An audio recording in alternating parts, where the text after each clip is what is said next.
Let's give Will a big, big hand. Yay, that was awesome. Thank you so much. Anyway, I'm going to wait a little bit while people join, and I'll let you know what's going on. I'm going to start out asking Will a few questions, so I'll mute everybody, and then Will, you'll have to unmute yourself, and then I'll open it up. I'm only going to ask a couple. I'll stop because I know I can keep talking for a long time, but it's such a fun time talking with Will. But I'm going to open it up, and everybody else can. Susie, you're muted. Ah, I'm muted. Oh, are you sure? Are you sure I'm muted? I can hear you. I hear you. I can hear you. Okay, good. Anyway, so did you hear all that? I'm gonna ask a few questions. I'll go ahead and mute everybody while I ask the questions, and then open it up. Everybody unmute yourselves and ask Will anything you want. How's that sound? Well, at least I'm gonna try to mute everybody. Oh, on second thought, you guys, if you could just mute yourself while I ask the questions, or just be really quiet. Okay, so we could start. As people join, I'll admit them. So anyway, Will, you talked a little bit on the show tonight. It was a great show, anyway, by the way. You talked a little bit on the show tonight about, kind of how you started out with music and the people you listened to and things like that. I was just kind of wondering, though, was there a particular artist or somebody that really said, hey, I got to do this songwriting? It's really something, I just can't ignore. Yeah, it was probably the fact that a guy named Bruce Springsteen was getting started around the time that I was really buying records and starting to really pay attention in those first three records. Greetings from Asbury Park, New Jersey, The Wild, the Innocent, and the E Street Shuffle, and Born to Run. And on my 12th birthday, I got a guitar, and I got to go see Springsteen. It was like back in a 1,000-seat theater, $4, 1976. I just want to. That was some songwriting. He played all three of those first three albums, and then right after that, I saw John Prine and Jerry Jeff Walker, and always loved, the Allman Brothers, Bill Murray. So I started writing songs. Well, hey, Will, I just want to mention, maybe it's me too. But is anybody else hearing an echo, or is it just me?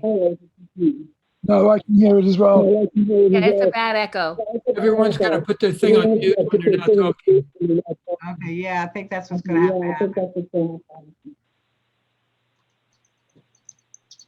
Sounds good for me. Okay, that made a difference. Whoever made that suggestion. I guess my next question is, I would like to know how you came about meeting Jimmy Buffett and how that whole collaboration started.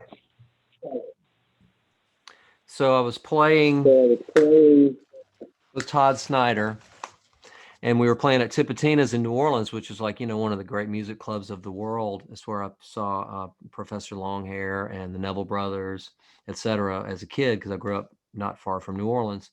And I was playing there with Todd Snyder. And so all of a sudden, Buffett's there and Jerry Jeff's there. And so the backstage at Tipitina's, which is about the size of like a nice broom closet or something. And there's nothing really in there all that nice, like a couch you would never want to sit on without like a doctor around or something. And so there's 300 people crammed into a broom closet, and I'm standing next to Jimmy Buffett. So I turn to him and I say, "Hey man, I'm from Mobile, Alabama. So I know where you're from. And, I know some folks that know you." And he was like, "Oh, you're another escapee." I said, "Yeah." And so it was 4 or 5 years later, and he reached out to me through his niece, Melanie.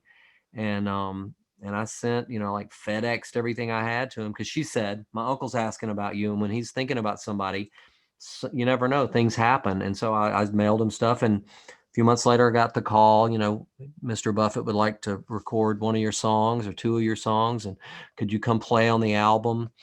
And that was when I met Ralph McDonald. I was talking about it earlier, and he was telling me all the stories about playing with Belafonte and working with Dr. King. And the Staple Singers and getting arrested. And he was from Harlem. His parents were, from Trinidad, and they didn't think getting arrested in the South was cool at all. So he went home from being sort of feeling like a civil rights hero, and his mother was like, "You got arrested," So it's great story. Ralph, of course, understands what he was part of, and he's gone from this earth now. But anyway, great experiences, particularly musically with somebody like that. So that's how I met Jimmy Buffett and Ralph McDonald and all those folks. Really through chance, you're with some people, you meet some other people, and your life, your little chain of people that you've met grows, and you get to go to different places and do different things. So it's been a great experience. Yeah, and so I guess taking a step further, when did the actual songwriting together thing kind of happen? How'd that come about? So I went down to Key West and recorded an album called License to Chill, and there was a bunch of guests on that record, including Bill Withers, and one of the last things he ever recorded. And Sonny Landreth was playing guitar. So Bill Payne from Little Feat was playing. So it was very thrilling. And my song came out on the record, and that was a great thing for me and my family. And then the next album was coming around, and I started sending him song ideas and sending Buffett song ideas because I wanted more songs on his albums. It was like, hey, this is a good situation for my family. So he knew what was going on. I was just trying to sort of horn in on his thing and get some songs on there. But I guess he liked me enough, and so he replied to and he liked the songs, So the next songs we wrote were for his next record, which I believe was called Take the Weather With You. And that was when I went down to St. Bart, which is tough to go down there during the winter to St. Bart. It's tough on you. I'm kidding, of course, but he was like, "Can you come to St. Bart and write?" And I was like, "I think I can." You're talking about January? He was like, "Yeah." I said, "Yes, I'll be there." How long do you want me to be there for, like January and February? No, we spent about 36 hours and finished 4 songs, ideas that had been started. So that was very fruitful. We wrote a song called Wings, and then 3 other songs that we did, and all wound up on the album. And so over the years, I've become sort of an honorary coral reefer, and so yeah, it's been amazing. That sounds fantastic. You mentioned Todd Snyder too. He's one of my favorites. And Yeah. I said I'd only ask 2 questions, but I am kind of curious about how that relationship came about. Yeah, I met Todd in about 93, and we both played this music festival / music biz conference back when there used to be a music business, called the Nashville Extravaganza. I almost called it the Extravaganzo. I was thinking about Hunter Thompson, but it was a thing where the industry would come and hear acts play, and sign them up or not. And I was in a band called the Biscuits, and we ended up getting signed the same night. We got signed to Oh Boy Records, which was John Prine's label, and he got signed to Margaritaville, which is Jimmy Buffett's label. So we met like in a coat closet. They actually had a coat check where you had to check your jacket into this party where we were going to go get free drinks. And then we both went into this coat check room because the coat check person was gone missing. So we just went in there to get our jackets, and there we bump into each other. And I said, "Oh, you're Todd Snyder." And so I met him.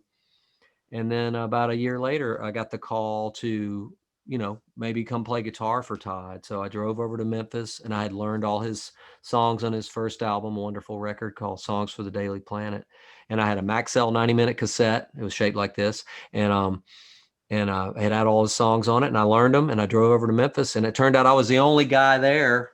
There was no audition. It was just, they invited me, and I thought there was going to be more people there. So we just played the whole album, and we played some other songs, played some Dylan tunes and some Jerry Jeff tunes, some Todd's favorite songs, and then I said, well, cool. Thanks for having me. And they were like, "Well, you're in the band." And I said, "Okay." And I said, "What do I?" I said, "I guess I'll go back to Nashville." They said, "No, we're playing a show tonight." So we played at the Daily Planet, which is the namesake of his first album, down the street from where we rehearsed, I say loosely, and then it was on. For the next 4 years, I played with Todd full time, and I've been playing off and on with Todd and writing with him and working in the studio with him ever since. So we go back to, we've got about 27-year musical relationship now.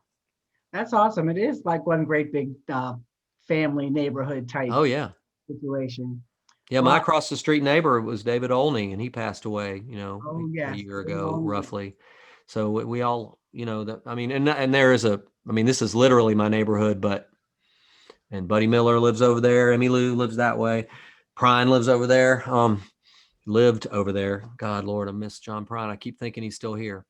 But yeah, but also the community of music it gets smaller and smaller, so it's good. Yeah, you mentioned David Olney. I am going to shut up after this, but I had the pleasure of being his tour road manager for a week in May, and man, talk about an experience. It's like he's just nobody else like him. Yeah, But Olney said it himself. They said, well, you play small places and for small crowds. He said, yeah, but you know what? If you want the kind of thing that I do, you have to come to me. So Olney knew he had a thing and that he was just going to keep doing it, and he did. Of course, I don't know if you guys know, but he passed away in the middle of a song, and that what an Olney way to go. It's similar to when we lost Colonel Bruce Hampton. He was jamming with a bunch of musicians at the end of a festival, and he, draped himself over a monitor speaker, and everybody on stage thought Colonel Bruce was just doing his thing. And any minute he was going to pop up and start, yelling into the microphone again or playing his mandolin. And the song ended, and so did Colonel Bruce.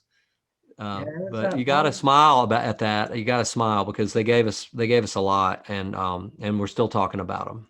So yeah. Of course, Dave's family misses him every minute. So that I can't smile at that, but I can smile at what he accomplished in his life. It was a triumph. His death was a tragedy, but his life was a triumph.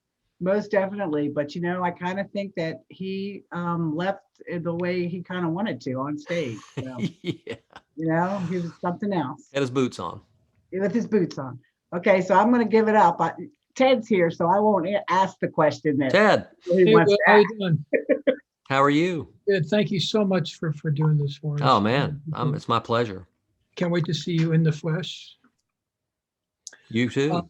You mentioned John Prine, of course, and everyone you write with has its own experience on how they write songs. Can you talk a little bit about writing with John?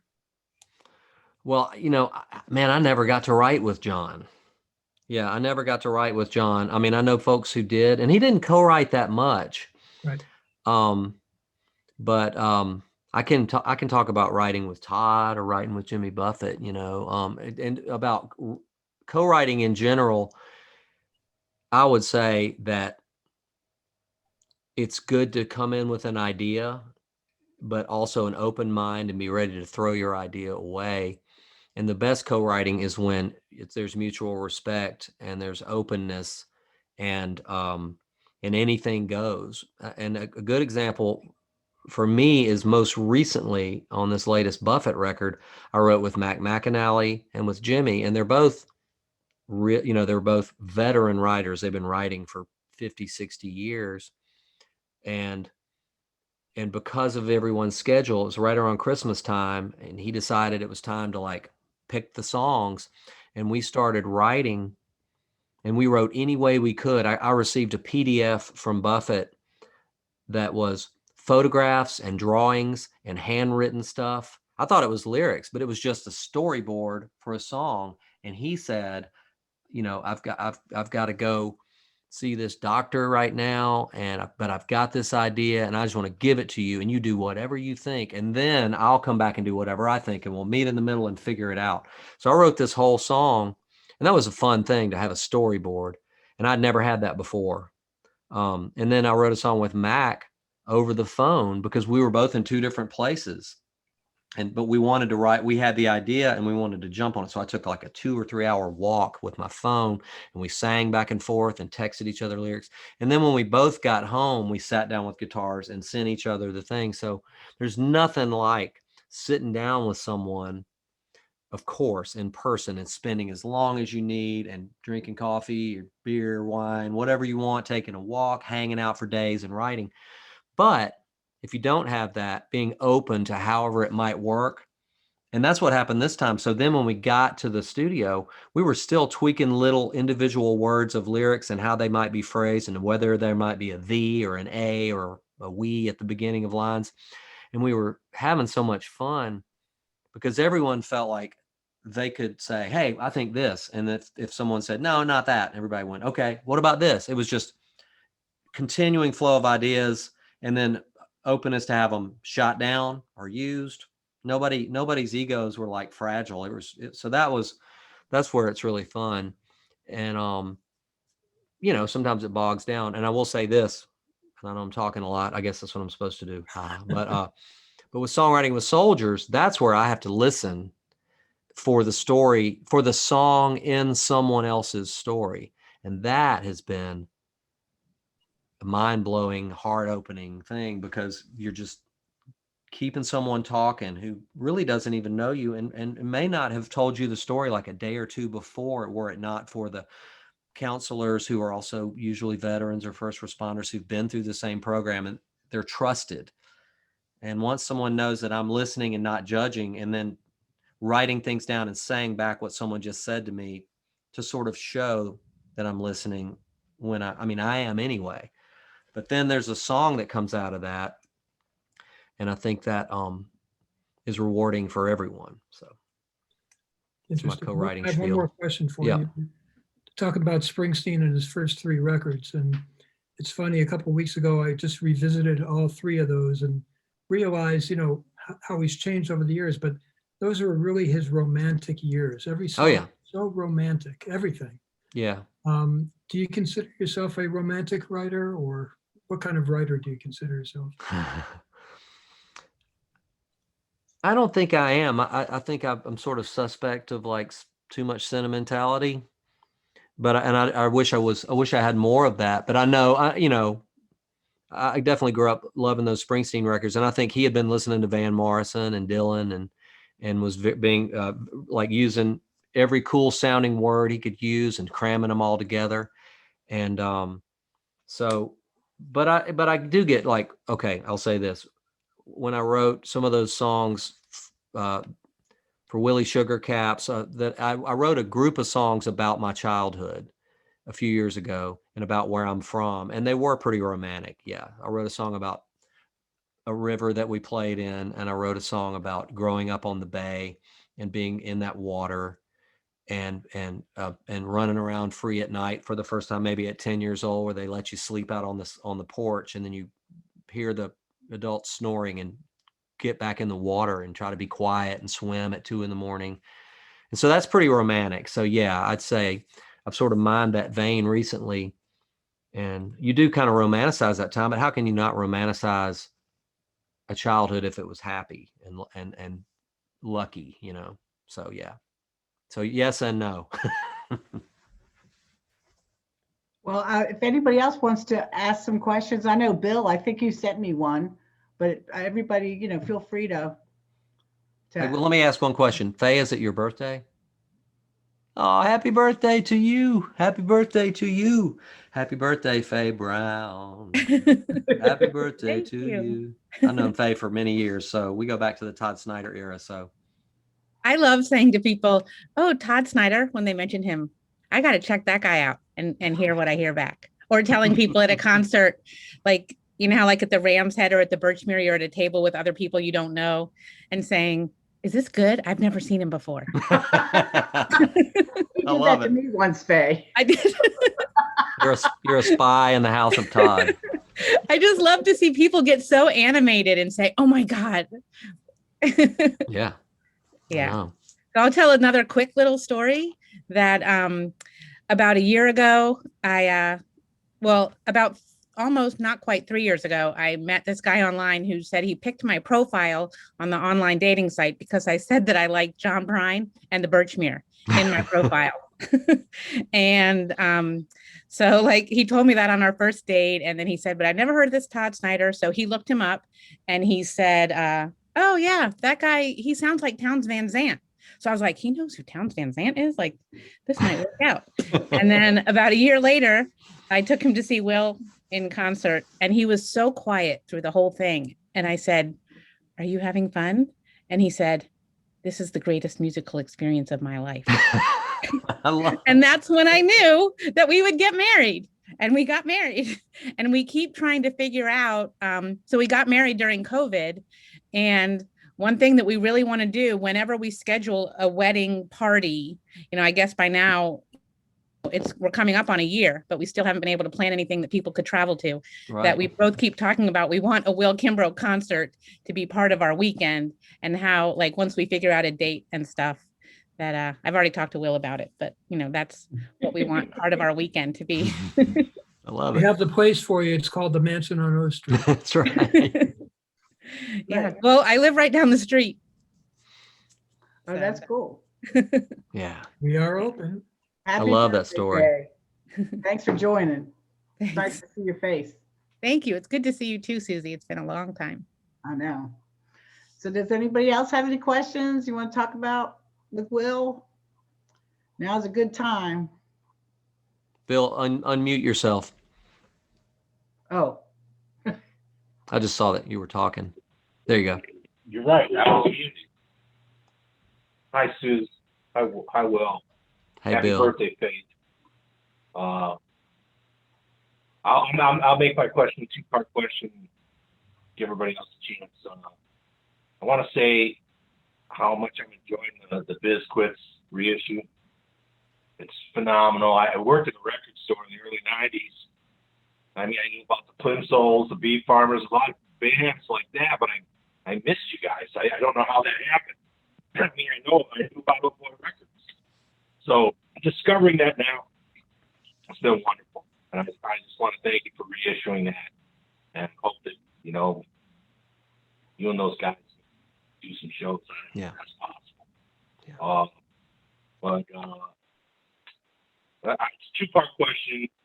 One is, who is the picture of that little ball of hate on the cover? Oh, because he scares me. And the other question is very broad and general. Is rock dead? Wait, say that again. Is rock and roll dead? And I know Gene Simmons' answer already. I'm kind of curious about yours. Thanks. So Bill's talking about this band, the Biscuits or the Biscuits that did a record for John Prine's label in the early '90s, and it's the record's finally being reissued on vinyl. It's never ever being issued on vinyl. It's being reissued on CD, but issued for the first time on vinyl. And there's a cover. The cover is this kid with a widow's peak and a crew cut, and he's just got a snaggletooth little kid face, and he just looks like the kid that would beat you up on the playground, but he's a little kid, so you also want to kind of give him a hug. And that was from the guys who the agency who did the cover art, and they were friends of Prine and friends of Al Bonetta, who was John's manager and the guy who ran Oh Boy Records. And we had this dumb idea for an album cover, and they didn't want to do it, and they were right. And they just brought in these guys, and one day we all went down to the office on Music Row to Oh Boy Records, and they unveiled it, and they said, we think this should be the cover. And we were like, yes, you're right. So that was actually a situation where the label actually did the right thing and told the band to stuff it and design and had some good people design a good cover. So sometimes that happens. A friend of mine wrote a book about the making of the cover of Sgt. Pepper, and it was amazing how little say the Beatles had. They had say, but once they gave it to the EMI art department, it was still sort of it was kind of like the studio system of movies, like the Beatles. What do you guys want to do? Well, we want to do this. Okay. Leave it to the art department. Not that we're the Beatles, but bands like to think they are, that they're going to have artistic freedom of everything. So, okay. Also, is rock and roll dead? No, it's not dead, but it's not what it was in the culture. And, kids don't grow up and listen to rock and roll. Like every kid doesn't get like a transistor radio and hear Satisfaction and Like a Rolling Stone and Respect on the handlebars of their bike and flip out and buy a electric guitar and start a band anymore. But rock and roll is still a part of the culture. And I think of even like John Prine and folk music like that as sort of its own version of rock and roll, and working with Emmy Lou, playing Newport Folk Festival and stuff like that. But rock and roll's not dead, but it's not really the kids' music anymore, is it? That's my question. For everybody. But it'll go on, just like jazz does, If anything, it'll make a comeback. It seems like things always kind of come around. Yeah. Yeah. There'll be another rock and roll band that has a hit, maybe. I hope. Be fun. Yeah, somebody that'll come up and say, "Oh, I'm listening to those old songs." And yeah, I mean, I know plenty of kids who know everything about music. I know lots of kids who in Nashville. There's tons of kids who know a lot about music. They know about Bo Diddley and John Coltrane and Robert Johnson and Nina Simone. So I guess the world's gonna musically survive somewhere, somehow. Well, thank you for all the music that we're getting through this pandemic. I've got my first shot. I get my second shot. Awesome. And you helped out my nephew recently in a big way, Bobby Magarosi. Yeah. And I'm really close with him. He let me listen to some of the things that you helped him with. It's just amazing, and you're a true Southern gentleman. That's Thanks, all man. I wanted to get on today and let you know. Thank you, Bill. That. Thanks. Okay, does anybody else have any questions, comments? Yes. A great show there, Will. Greetings from Jersey and the Channel Islands. Yes, sir. It's good to see you. And, have you any plans to come over to the UK in the coming year? Well, we certainly. Well, I'll tell you. I was talking to my wife Jessica just the other night, and we were talking about Jersey, and we were looking at pictures because I told her about meeting you at Rodney Crowell shows back in the day, Yeah. and anyway, so because we watched a movie about the Channel Islanders during the war, during World War II. And it's a pretty good movie. I forget what it was called, but it was good. Anyway, there's no plan, but there's on my part there's a big intention of getting back over there at least on my own, and playing shows. And so I don't know when that'll happen, but I'm actively seeking it. Starting a couple of months ago, like to set the stage for the future. When the world shut down, we were in Australia and I was playing shows and we were having a great time, and we just want to get back out in the world. And my wife's dying to go over to England, and UK and back to Ireland, Scotland, England, and yeah. So. I wanted to tell you guys, if you haven't heard it, there's a record I worked on called "Uncivil War" by Shamika Copeland, who's blues artist from Chicago, who actually she's from Harlem and then moved to Chicago, but and her dad was Johnny Copeland, who was a legendary blues artist. But it's a cool record, and the Grammy Museum is using two of the songs in a traveling show about some music and social justice. So I thought that might be interesting to folks who love the Mansion on O and the museum at O Street. And one of the songs is, and I produced the record and co-wrote the songs. One of the songs is called "Clotildas on Fire," which is a song about the